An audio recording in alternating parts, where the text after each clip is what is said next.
Hi, నేను doctor KS Gopal దత్త, consultant endocrinologist. నేను చాలామంది షుగర్ పేషెంట్ని చూస్తుంటాను. వాళ్ళు ఏం చేస్తారంటే షుగర్ వచ్చిన స్టార్టింగ్లో సిమ్టమ్స్ బాగా ఉంటాయి. తిమ్మిర్లు కానీ, అరికాళ్ళు మంటలు కానీ, యూరిన్ ఎక్కువ వెళ్తాం కానీ, బరువు తగ్గటం కానీ, నీరసం ఇవన్నీ ఉంటాయి.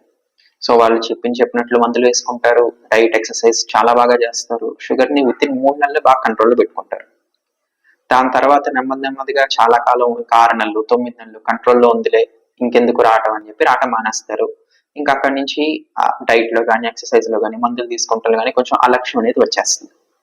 దానివల్ల ఇబ్బంది ఏంటి అంటే మీకు నెమ్మదిగా షుగర్ లెవెల్స్ అనేవి పెరుగుతూ ఉంటాయి. చెప్పినప్పుడు ఫాలోఅప్ లో వచ్చి మందులు అడ్జస్ట్ చేసుకోకపోతే. షుగర్ లెవెల్స్ పెరిగినప్పుడు మనకి రక్తనాళాలు అంటే బ్లడ్ వెజల్స్ అనేవి కొంచెం పూడుకుపోవటం జరిగి హార్ట్ ప్రాబ్లమ్స్ కానీ, కిడ్నీ ప్రాబ్లమ్స్ కానీ, ఐ ప్రాబ్లమ్స్ కానీ, నర్వ్ ప్రాబ్లమ్స్ కానీ చాలా అధికంగా వస్తాయి. ఎంత అధికము అంటే హార్ట్ ప్రాబ్లం అనేది దగ్గర 10 రెట్లు ఎక్కువ వస్తుంది.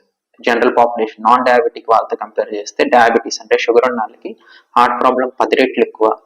కిడ్నీ ప్రాబ్లంకి అత్యంత ముఖ్యమైన కాజ్ డయాబెటీస్. అలానే బ్లైండ్నెస్ అంటే ఐ ప్రాబ్లమ్స్, చూపు పోవటం అనే దానికి కూడా లీడింగ్ కాజ్ డయాబెటీస్.